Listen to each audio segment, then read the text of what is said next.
Song చాలా బాగుంది నిజంగా. డాకు మహారాజ్ మీరు అసలు ఏం చూపించాడని మొన్న వచ్చిన టీజర్ కూడా బాలయ్యని ఏ రేంజ్ ఎలివేషన్స్ ఇచ్చారు తెలుసా. కొత్త బాలయ్యని చూపించారు, అఖండ కాకుండా, ఒక భగవంత్ కేసరి కాకుండా ఒక కొత్త బాలయ్యని అయితే చూసాము. సాంగ్ అయితే చాలా బాగా అనిపించింది. ఒక బాలయ్య అసలు గుర్రం మీద వస్తా అంటే మగధీరలో రామ్ చరణ్ వచ్చినట్టే ఉంది. మరి పిల్లోడు అయిపోయాడు బాలయ్య. అది ఎందుకో మరి బాలయ్య తమనంటే ఏం తాగి కొడతాడో తెలియదు, కానీ బాలయ్య అంటే మాత్రం తమను ఇచ్చి పారేశాడు. అదే బ్యాక్గ్రౌండ్ మ్యూజిక్, అదే హెడ్ ఫోన్స్ పెట్టుకుంటా అంటే చెవుల్లోంచి రక్తం వస్తూ ఉంది. ఆ రేంజ్ సాంగ్స్ ఇచ్చాడు. ఈ సినిమా కూడా పక్కా సంక్రాంతికి హిట్ అవుతుంది అన్న బాలయ్య. తగ్గేది ఆల్రెడీ హ్యాట్రిక్లో ఉన్నాడు బాలయ్య. మస్తు కొట్టాడు వీరసింహారెడ్డి, భగవత్ కేసరి. మళ్ళీ హాయ్ బ్రో, మన బాలకృష్ణ గారి సాంగ్ అయితే డాకు మహారాజ్ సాంగ్ అయితే వచ్చింది. ఎలా అనిపిస్తుంది నీకు? నిజంగా చాలా అంటే చాలా బాగుందన్న, నాకైతే నచ్చింది. ఓకే, ఇక పవన్ కళ్యాణ్ ఫ్యాన్ గా ఎంత బాగుందంటే బాలయ్య బాబు గారిని మళ్ళీ ఇలా చూస్తానైతే నేను అనుకోవాలి. ఓకే, అంటే వయసు అయిపోయింది ఏముంటదిలే నార్మల్ గా చేస్తారు అనుకున్నాం.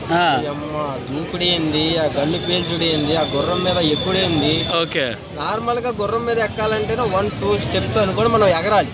ఆయన 1/1 స్టెప్ తో ఎగిరాడంటే ఆయన ఓపిక ఏం తింటారండి బాబు. బాలయ్య బాబు గారు నిజంగా సూపర్. గట్స్ గ్రేట్ కదా అటెంప్ట్ చేయడం బాలయ్య గారు. అది చేయటం ఒక ఎత్తు అయితే, ఒక విజువల్ చూసుకోవచ్చు. 2 గుర్రాలు చెవులో మధ్యలో నుంచి కెమెరా పైకి లేపి బాలయ్య బాబు గారిని చూపించేటప్పుడు గన్ను ఇలా గొడ్లు ఇలా ఇసిరాడు. హైలైట్ అది.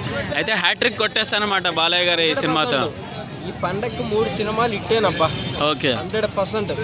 వెంకటేష్ గారిది వచ్చి ఫ్యామిలీ పక్కన పెట్టి, రామ్ చరణ్ గారిది వచ్చి యాక్షన్, బాలయ్య బాబు గారిది యాక్షన్. ఓవరాల్ గా ఎలా ఉంది అనుకుంటా బాలయ్య గారిది? ఓవరాల్ గా ఎలా ఉందంటే బాలయ్య బాబు గారిని మళ్ళీ కొత్త బాలయ్య బాబు గారిని చూసినట్టు. ఓకే, ఇంకొకటి వాళ్ళ హీరోయిన్ ఎవరైతే ఉన్నారో ఆమె ప్రెగ్నెన్సీ తో ఉన్నప్పుడు లోపల బిడ్డ కోసం ఒక సాంగ్ ఉంది, రాజు వస్తున్నాడు, ఎమోషనల్, చాలా బాగుంది అది కూడా. కాకపోతే ఈ సినిమాల్లో అన్నింటిలో కూడా ఒక అమ్మవారి పాటను అయితే తీసుకొస్తున్నారు ఇండస్ట్రీ మొత్తం కూడా ఇప్పుడు వచ్చే సినిమాల్లో. సో ఏదో పెద్ద ప్లానింగ్ చేశారు తెలుగు ఇండస్ట్రీ.